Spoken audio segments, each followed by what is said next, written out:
Me echaron de casa a los 17 por rebelde. Mi hermana fue acogida con honores al embarazarse. Ahora ella y su pareja parásita, tras intentar asaltar mi casa de campo con palanca, la exigen como hogar para su bebé. Si aún no estás suscrito al canal, haz clic en el botón de suscripción y activa la campanita para no perderte ninguna de nuestras historias. Tu apoyo significa todo para nosotros. Si esta historia te parece interesante, déjale un like. También me encantaría saber de qué ciudad eres, déjanos el nombre de tu ciudad en los comentarios. Ahora, empecemos con la historia. La pequeña casa de campo se extiende frente a mí, modesta pero firme bajo el sol de la tarde. Sus paredes de estuco, el techo de tejas un poco viejas, el pequeño jardín que intento mantener a raya. No es una mansión, ni siquiera una casa de lujo. Es el resultado de años de sudor, de privaciones, de una voluntad férrea por demostrarme a mí mismo que podía, que no necesitaba nada de nadie. Es mi refugio, mi santuario, el único lugar en el mundo donde me siento completamente seguro y en paz. Por eso, lo que pasó después, la desfachatez, la traición, fue un golpe tan brutal. Tengo poco más de 30 años, un trabajo decente en finanzas que me permite vivir con comodidad, algo que hace 15 años era una fantasía cruel. A los 17 años, mi vida dio un vuelco dramático. El catalizador fue una fiesta. Nada del otro mundo, solo pasar la noche con amigos, amigos que, según mi madre, doña Elena, no eran gente de bien. Venían de un barrio más humilde, eran un poco más ruidosos, menos pulcros que la gente que mi madre consideraba aceptable. Llegué a casa tarde, más allá de la hora que ella consideraba prudente, y la encontré esperándome con el rostro torcido por la furia. No hubo diálogo, no hubo intento de entender. Hubo gritos, acusaciones salvajes sobre mi mala cabeza, insinuaciones venenosas sobre drogas o alcohol que ni siquiera probaba, sobre arruinar el buen nombre de la familia. En un arrebato de ira descontrolada, me dijo las palabras que cambiaron mi vida para siempre: lárgate. No te quiero bajo mi techo si vas a ser así. Vete y arréglatela solo. Y eso hice. Salí esa noche con una pequeña mochila, algo de ropa y la sensación de que el mundo entero se había puesto en mi contra. No tuve un sofá donde caerme más de un par de noches, el de un amigo, el único que me tendió la mano en ese momento. El resto fue luchar. Encontré una habitación compartida en un departamento minúsculo, donde la privacidad era un lujo y el moho un compañero constante. Empecé a trabajar en lo que fuera, ayudante de cocina en un restaurante grasiento, peón en obras, repartidor de volantes. Jornadas interminables, noches sin dormir. Estudiaba por mi cuenta para terminar la preparatoria, muchas veces quedándome dormido sobre los libros después de 14 horas de trabajo físico. El hambre fue real, la humillación, constante. Nadie de mi familia extensa, tíos, primos, intervino. Nadie ofreció ayuda. Era invisible para ellos. Aprendí el verdadero significado de la soledad y la autosuficiencia a la fuerza bruta. Mientras tanto, Sofía, mi hermana menor, vivía una realidad paralela. Ella siempre fue la niña de mamá, la que nunca tuvo que rendir cuentas. Ropa nueva, viajes de quinceañera, una universidad privada pagada. Yo la veía de lejos, a través de las raras y superficiales actualizaciones de algún conocido mutuo. Nunca la envidié, pero sí resentía profundamente la disparidad, el favoritismo ciego que doña Elena siempre le profesó. Era la hija de oro, mientras yo era el error que había que olvidar. La vida siguió su curso. Yo seguí trabajando, ahorrando cada peso, invirtiendo en mi educación. Poco a poco, con sacrificios que la mayoría de la gente no entendería, logré salir adelante. Conseguí un mejor empleo, terminé mis estudios, ascendí en el mundo de las finanzas. Mi objetivo principal era la independencia total, la seguridad de que nadie nunca más podría echarme de un lugar que fuera mío. Así llegué a comprar la casa de campo. La encontré barata porque necesitaba mucho arreglo. Pasé fines de semana enteros lijando, pintando, reparando tuberías. Era agotador, pero cada gota de sudor era una confirmación de que era mía, que me la había ganado. Mi relación con la familia siempre fue distante. Enviaba regalos de cumpleaños o Navidad, por quedar bien, supongo, pero las visitas eran escasas y tensas. Cada conversación con doña Elena giraba en torno a Sofía. Sus supuestos logros, a menudo exagerados, sus planes, sus problemas. Mis propias noticias, un ascenso, la compra de la casa, etc., eran despachadas con un breve que bien antes de volver al tema Sofía. Era agotador y doloroso, una confirmación constante de que yo era una nota a pie de página en su historia familiar. La vida de Sofía, la hija de oro, tomó un giro que, si bien no justificaba su futuro comportamiento, sí explicaba el pánico de doña Elena. Sofía quedó embarazada en su segundo año de universidad. La noticia fue un shock para doña Elena, que siempre había proyectado una imagen de familia tradicional. Hubo crisis, llanto, pero rápidamente la preocupación por la reputación y el deseo de proteger a su hija tomaron el control. Sofía abandonó la universidad y, por supuesto, fue recibida de vuelta en casa de doña Elena con los brazos abiertos. No vino sola. Vino con Mateo, su pareja. Un tipo con una ambición nula, con una excusa perpetua de no encuentro trabajo. Se instaló en casa de doña Elena como si fuera un hotel todo incluido. Pasaba los días viendo la televisión, jugando videojuegos, esperando que la comida apareciera en la mesa. Doña Elena, en su afán de ayudar a su hija, cubría todos los gastos, comida, ropa, cuentas, todo. Mateo era, en esencia, un parásito viviendo a costa de una mujer mayor que trabajaba para mantenerlo. Nunca tuve una interacción significativa con Mateo, pero en las pocas veces que lo vi de pasada en alguna rara ocasión familiar, un cumpleaños que no pude evitar, percibí su aire de superioridad, su pereza evidente. Me pareció un error, y el tiempo demostró que no me equivocaba. En esos años de distancia, tuve la suerte de conocer a Isabella. Ella se convirtió en mi ancla, mi confidente. Podía contarle todo sobre la dinámica familiar tóxica sin sentirme juzgado. Ella escuchaba, pero también me impulsaba a poner límites, a protegerme emocionalmente.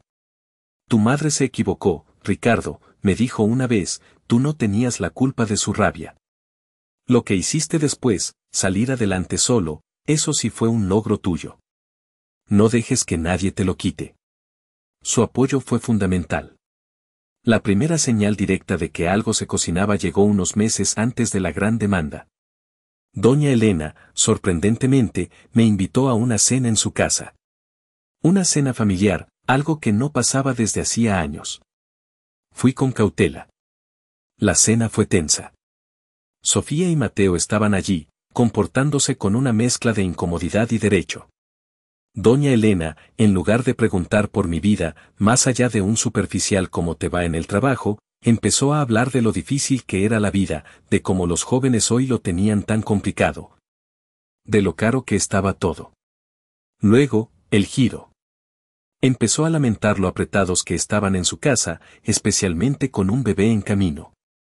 Comentó varias veces, mirando de reojo, que si Sofía y Mateo tuvieran un lugarcito propio, todo sería más fácil para ellos.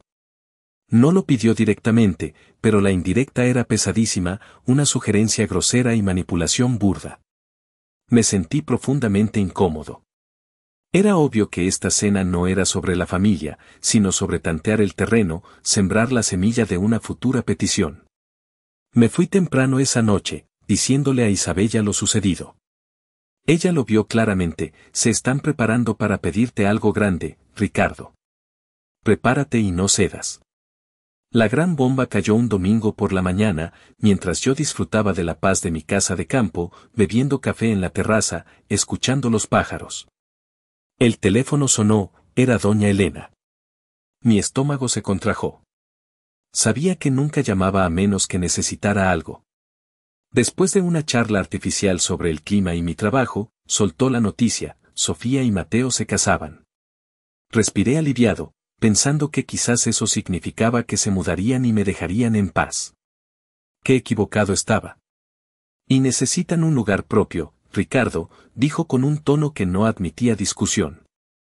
Con el bebé en camino, no pueden seguir aquí en mi casa. Han decidido que necesitan tu casa de campo como regalo de bodas. Casi me ahogo con el café. La audacia, la total falta de vergüenza, me dejó sin aliento. Perdón, logré decir. Tu casa de campo, repitió con impaciencia. Es el lugar perfecto para ellos. Tienen que formar su propia familia, y ese lugar es ideal. Mi incredulidad se convirtió en rabia helada. ¿Por qué me dices esto?, pregunté, aunque sabía la respuesta. Porque quiero que se las des, dijo llanamente. Me negué en redondo. De ninguna manera. Esa casa es mía. La compré con mi esfuerzo. Entonces empezó el bombardeo. Me llamó egoísta, dijo que la familia debe ayudarse. Que yo tenía mucho y Sofía nada. La familia, le dije, la voz temblando de rabia contenida. Usted me echó de casa a los 17 años y tuve que arreglármela solo, y ahora me pide mi casa para la hija favorita que nunca tuvo que esforzarse por nada. Su respuesta fue un golpe bajo que me recordó por qué la distancia era necesaria. Eso fue diferente, dijo con frialdad. Tú te lo buscaste por tu actitud y tus amistades. Esto es distinto. Sofía te necesita. Su lógica retorcida era insoportable. Tener un novio a los 16/17 era, según ella, un crimen que merecía ser echado a la calle, pero quedar embarazada sin plan, sin trabajo, con un parásito a cuestas. Eso era una desgracia que merecía que yo sacrificara años de trabajo duro. La conversación escaló rápidamente. Me acusó de guardar rencor, de castigar a Sofía por algo que no era su culpa, como si sus decisiones no fueran suyas.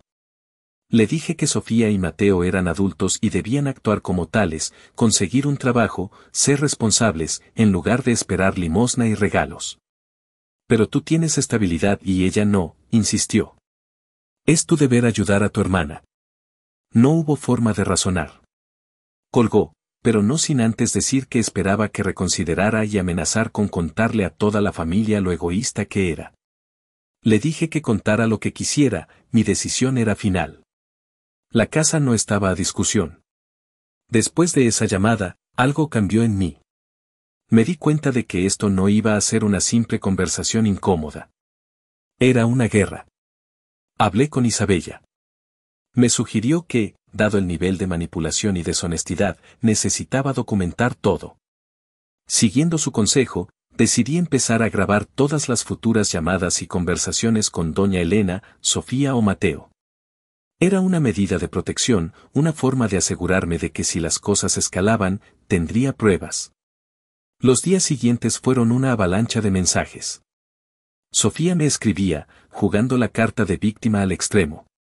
No puedo creer lo cruel que eres, Ricardo, estás condenando a tu propio sobrino /diagonal a la pobreza, solo necesitamos un lugar para empezar nuestra familia.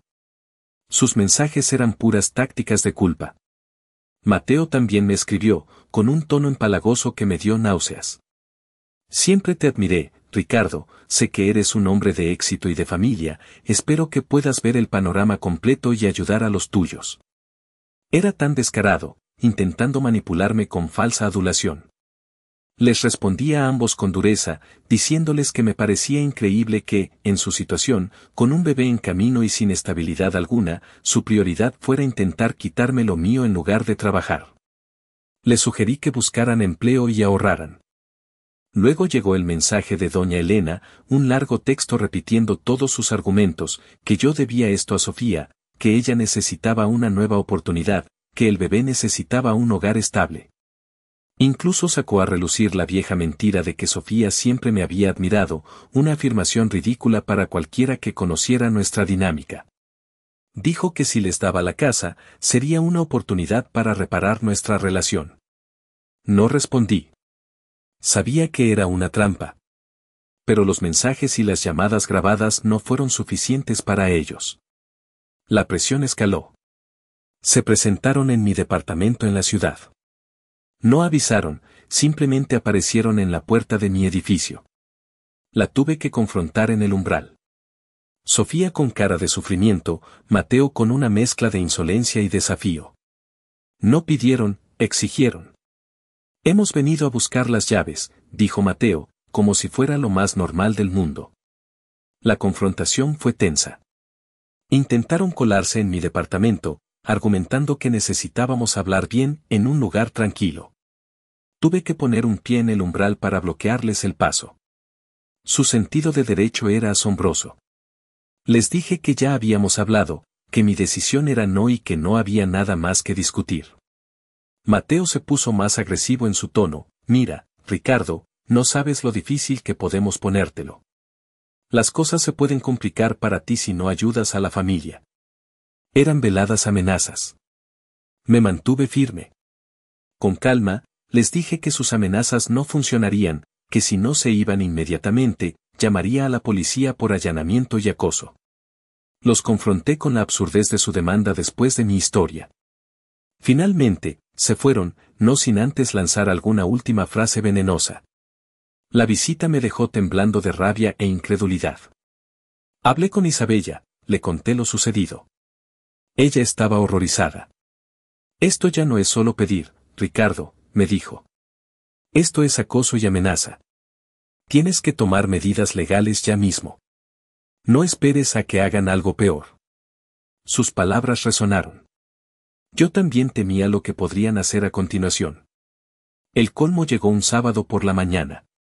Había decidido ir a mi casa de campo para pasar el fin de semana, necesitaba el aire libre y la tranquilidad después de la semana estresante lidiando con mi familia. Estaba a medio camino cuando recibí una alerta en mi teléfono. Era de mi sistema de seguridad en la casa de campo. Había instalado cámaras hace un año después de un robo en una propiedad vecina, y en ese momento, me alegré infinitamente de haberlo hecho. Abrí la aplicación y revisé la transmisión en vivo. Mi corazón se aceleró. Eran Sofía y Mateo. Estaban en el porche de mi casa. Mateo estaba claramente intentando forzar la puerta principal con una pata de cabra. Sofía estaba a un lado, vigilando, mirando nerviosamente a su alrededor. No podía creer lo que mis ojos veían. ¿Estaban realmente intentando entrar a robar en mi casa? ¿La casa que querían que les regalara? La incredulidad duró un segundo. Luego, la rabia pura y helada tomó el control. Sin dudar, llamé a la policía. Le di mi nombre, mi dirección, expliqué que tenía imágenes de seguridad de 2 personas intentando forzar la entrada a mi propiedad. La operadora me pidió detalles y me indicó que me mantuviera en la línea mientras despachaban una patrulla. Mientras esperaba, seguía viendo la transmisión. Podía oír a Sofía apurando a Mateo, date prisa, Mateo, antes de que venga alguien. O antes de que nos pillen. La respuesta de Mateo, captada por el audio de la cámara, fue lapidaria y confirmaba su motivo, esto es culpa tuya, Sofía. Si hubieras convencido a tu hermano, no tendríamos que estar haciendo esta mierda. No había duda. Estaban intentando robarme porque no les di lo que querían. Vi las luces intermitentes a lo lejos en la carretera. La patrulla llegó en minutos. Sofía y Mateo intentaron correr al coche al verlos, pero los oficiales fueron más rápidos. Los detuvieron antes de que pudieran escapar. Sofía, con una falsedad increíble, intentó excusarse con los oficiales, fue un malentendido, pensábamos que teníamos permiso, solo queríamos ver la casa. Les dije a los oficiales en el teléfono que tenía la prueba visual. Les envié el video. Vieron a Mateo con la pata de cabra, a Sofía vigilando. Era innegable. Los oficiales, con expresiones de asombro ante la situación, arrestaron a Mateo por intento de robo con allanamiento de morada y a Sofía como cómplice. Di mi declaración formal, les proporcioné las imágenes y también les mencioné brevemente el contexto de la situación, la demanda de la casa, el acoso previo. Los oficiales se mostraron comprensivos. Me aseguraron que manejarían el caso adecuadamente. Sentí una mezcla de alivio de que fueran atrapados y una profunda tristeza y shock por la traición a ese nivel. La furia de doña Elena al día siguiente fue un huracán. Me llamó gritando, histérica. ¿Cómo pudiste, Ricardo, llamar a la policía a tu propia familia? Son solo niños, no sabían lo que hacían, los arruinaste. La acusación era absurda. Tenían 20 y tantos años, no eran niños. Madre, le dije, manteniendo la voz tan firme como pude, intentaron robarme mi casa. Eso no es un error de niños. Es un crimen. Exageras, chilló. Estaban desesperados. Tú tienes la culpa por no querer ayudarlos. La acusó de ser desalmado, de no tener corazón ni familia. Familia, repetí, la rabia hirviente bajo la superficie. Usted me echó a los 17 y se olvidó de mí. Ellos intentan robarme lo que conseguí con años de esfuerzo. ¿Y usted me habla de familia? Ellos rompieron cualquier lazo que quedaba con sus acciones. No hubo forma de razonar. Colgó de nuevo, con un portazo telefónico. Después de esa llamada, y por consejo de Isabella, contacté a un abogado. Revisó las pruebas, las grabaciones del intento de robo, las llamadas grabadas donde pedían la casa y amenazaban. Me confirmó que tenía un caso sólido. Me aconsejó solicitar de inmediato una orden de alejamiento contra Sofía y Mateo. No solo por el intento de robo, sino también por el acoso previo y las amenazas. La evidencia era contundente. La orden de alejamiento se concedió rápidamente. Sofía y Mateo tenían prohibido acercarse a mí, a mi departamento o a mi casa de campo. Aunque la orden me dio algo de paz mental legal, la sensación de vulnerabilidad persistía. Cambié todas las cerraduras de la casa de campo y mi departamento. Reforcé ventanas y puertas. Actualicé el sistema de seguridad con más cámaras y sensores. No iba a arriesgarme. Sofía dejó de contactarme directamente, probablemente por consejo legal o el shock del arresto, pero doña Elena no se detuvo. El acoso telefónico se volvió diario. Llamadas, mensajes de voz que iban del llanto desconsolado a la furia absoluta. Tienes que retirar los cargos, Ricardo, la familia no hace esto, estás arruinando el futuro de tu sobrino /A. Bloqueé su número, pero me llamaba desde otros. Tuve que filtrar todas mis llamadas, dejando solo entrar números conocidos. La toxicidad se extendió. Doña Elena no solo me acosaba a mí, sino que empezó a contactar a familiares, tíos, primos, incluso algunos más lejanos, contándoles su versión distorsionada de la historia. Algunos de estos familiares, influenciados por doña Elena y el chisme, empezaron a contactarme. Algunos con mensajes ambiguos intentando mediar, ¿no crees que deberías hablar con tu madre? ¿Estás seguro de esto? Otros con mensajes desagradables repitiendo los argumentos de doña Elena, deberías ayudar a tu hermana. La familia es lo primero. Me di cuenta de que la presión venía de múltiples frentes. Afortunadamente, algunos familiares, pocos, se mantuvieron neutrales o me contactaron discretamente para decir que entendían mi postura, aunque no se atrevieran a enfrentarse a doña Elena. La familia, como siempre, estaba dividida por el drama. El acoso telefónico y familiar no fue suficiente. Sofía, o quizás doña Elena usó su cuenta, lanzó una campaña en redes sociales. Sofía se presentó como la víctima, una madre soltera en apuros enfrentando dificultades terribles, abandonada por su propia familia. Sus publicaciones estaban llenas de lamentos, fotos tristes, apelando a la simpatía. Mentía por omisión, no mencionaba el intento de robo ni los arrestos.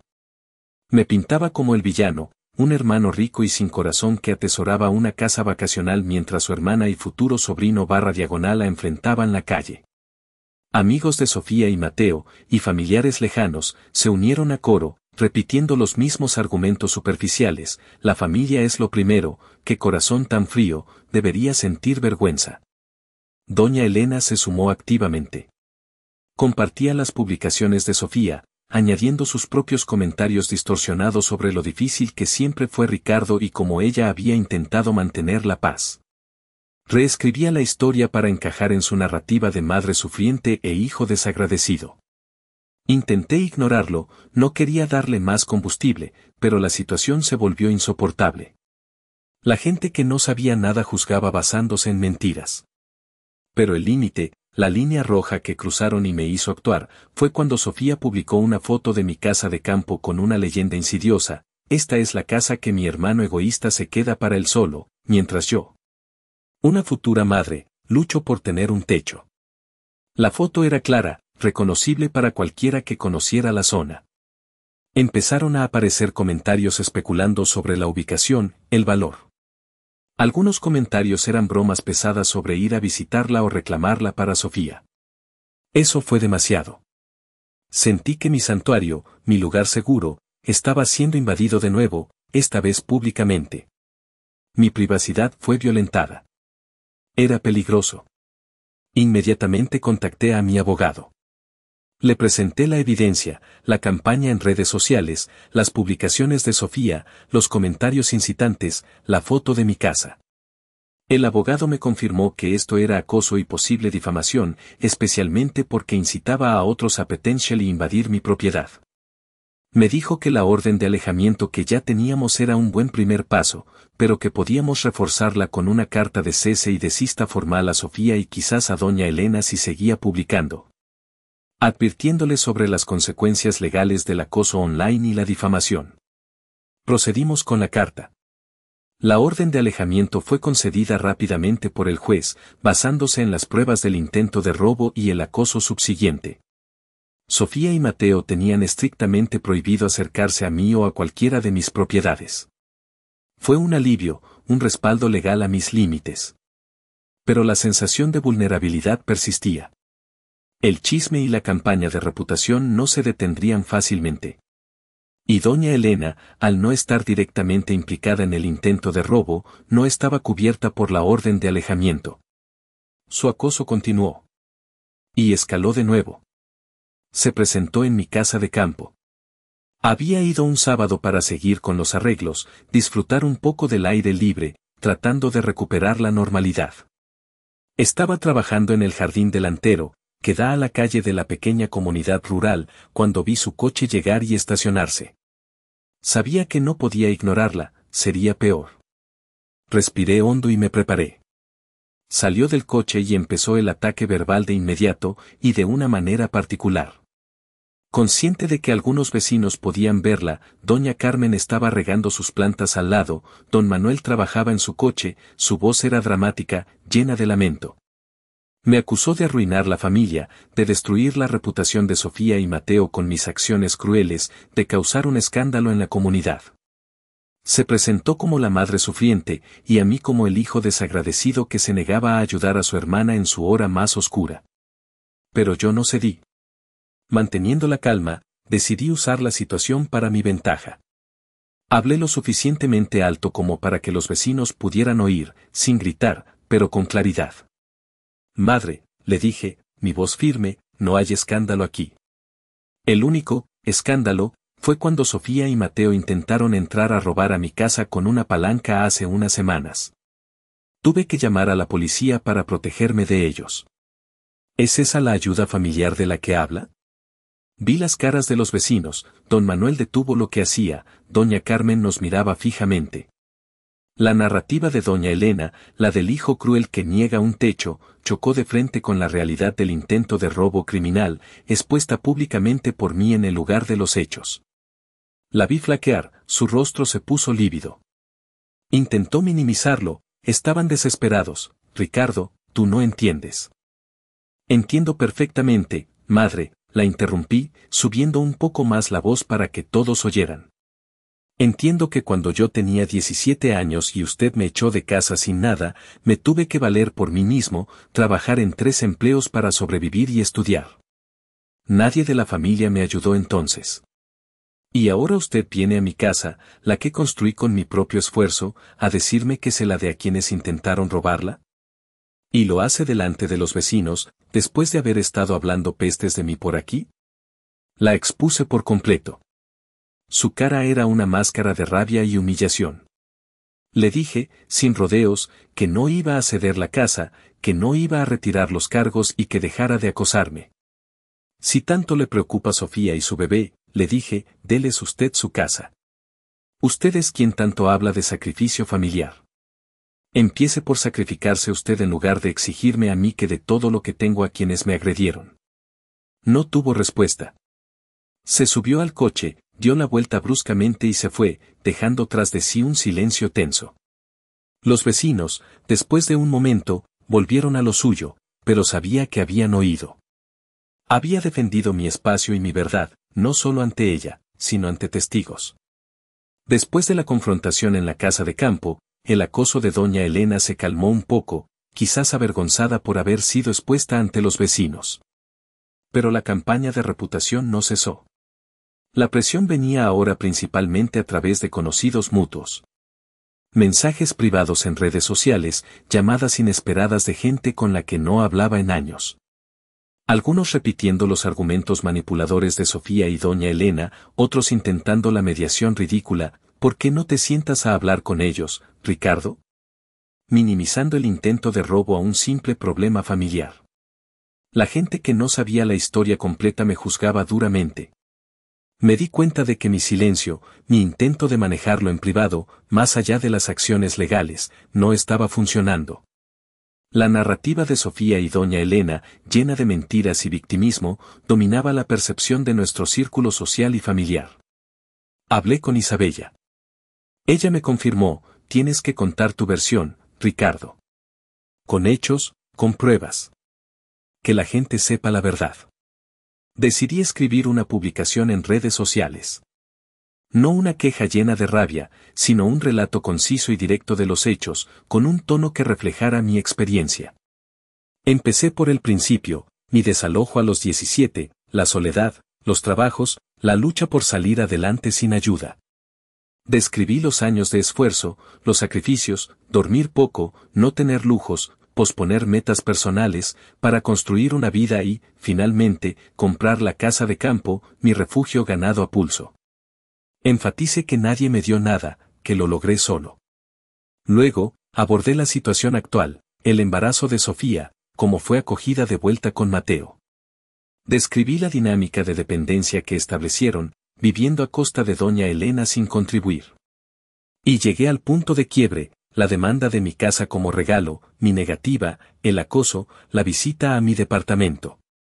Y lo más importante, incluí la captura de pantalla del sistema de seguridad. La imagen de Mateo con la pata de cabra en mi porche, con Sofía a su lado vigilando. Describí el intento de robo y mi decisión de llamar a la policía. Dejé claro que esta casa era mía, pagada con mi dinero y esfuerzo, y que no tenía ninguna obligación, moral ni legal, de dársela a quienes me trataron como un cajero automático y luego intentaron asaltarme. Señalé que las consecuencias legales que enfrentaban, el arresto, los cargos, eran el resultado de sus acciones criminales, no de mi supuesta crueldad. La publicación tuvo un impacto enorme. En mi círculo de conocidos, se viralizó. Los comentarios de apoyo llovieron.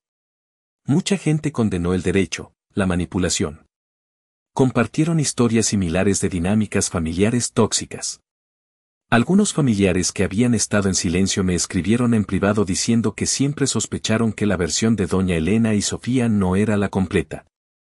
Fue una validación inmensa. Por supuesto, también hubo reacciones negativas. Familiares y conocidos alineados con doña Elena y Sofía me atacaron por airear trapos sucios, por ser vengativo. Respondí a algunos de ellos públicamente: ustedes me juzgan por hacer esto público, pero ¿dónde estaban cuando me echaron a la calle? ¿Dónde estaban cuando intentaron robarme? Ellos mintieron públicamente para arruinar mi reputación, yo presento la verdad con pruebas. Si la verdad les resulta incómoda, el problema no es mío, sino de las acciones que la provocaron. Había llegado a un punto en que no tenía miedo de defenderme. La exposición pública con pruebas fue un golpe brutal para Sofía y Mateo. Sofía me envió mensajes furiosos, acusándome de haber arruinado su reputación y destruido su futuro. Me pregunté qué futuro creía tener, si no hacían nada para construirlo. Los mensajes de doña Elena se volvieron una mezcla de súplicas desesperadas y amenazas veladas sobre romper la familia para siempre si no borraba la publicación. Le respondí por última vez, grabando la llamada: madre, ustedes empezaron esto. Usted me echó, ellos intentaron robarme, ustedes mintieron públicamente. Yo solo estoy defendiéndome. Si no les gusta la realidad de sus acciones, debieron pensar en ello antes. No voy a retirar nada. Y si vuelven a atacarme, la respuesta será aún más fuerte. Se acabó. No soy su felpudo. Un amigo mutuo me llamó. Me dijo que Sofía y Mateo estaban en pánico. Mateo, en su desesperación, incluso había amenazado con demandarme por difamación. Me reí. Tenía las grabaciones, las imágenes, los mensajes. Todo era verdad. ¿Y Mateo, sin un peso, iba a pagar un abogado? Era una amenaza vacía, como él. La noche siguiente, mi teléfono sonó. Era Sofía. Dudé un momento, pero decidí contestar, activando la grabadora por si acaso. Esperaba acusaciones, rabia. Pero lo que oí fue llanto. Sollozos desgarradores, reales, no las lágrimas manipuladoras de antes. Antes de que pudiera preguntar qué pasaba, Sofía gimió, Mateo me dejó. Empacó sus cosas y se fue.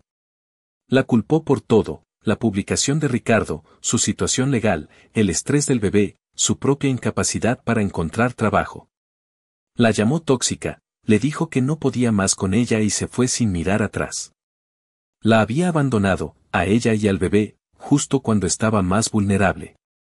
Decía que no sabía qué hacer, que estaba asustada, sola, sin dinero, sin trabajo, sin apoyo real aparte de una madre que ya estaba abrumada.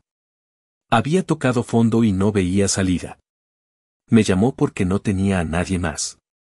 Por un instante, sentí una punzada de lástima genuina. Estar sola, embarazada y abandonada por la pareja es una situación terrible para cualquiera. Pero la sensación duró poco, ahogada por el recuerdo de todo lo que me habían hecho, el dolor que me habían causado, la audacia de sus demandas y sus crímenes. Mi voz, cuando hablé, era tranquila, firme, desprovista de la rabia anterior, pero llena de una verdad fría y dura. Sofía, dije, no tienes a nadie a quien culpar sino a ti misma.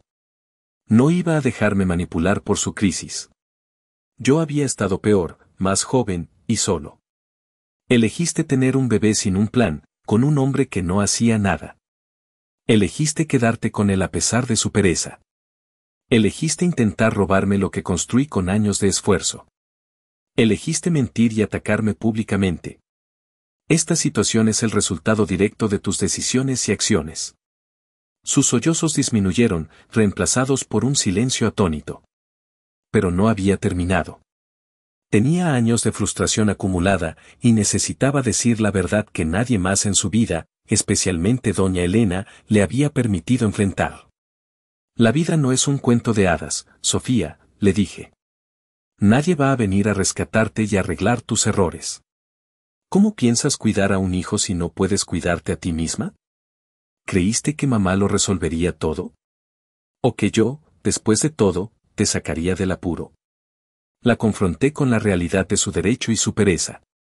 Cuando yo tenía tu edad, Sofía, le dije, mi voz resonando con el peso de mi propia historia, yo no recibí ayuda. Fui echado a la calle a los 17 años. Estaba más solo de lo que tú estás ahora, más joven, sin un peso, sin red de seguridad. Tuve que trabajar día y noche en empleos miserables para sobrevivir y estudiar. Construí mi vida desde la nada, sin ayuda de nadie, enfrentando problemas de verdad. Tu presión, tu dificultad, es el resultado de tu propia irresponsabilidad y de esperar que el mundo te dé todo gratis. Aprendí a valerme por mí mismo porque no me quedó de otra, continué.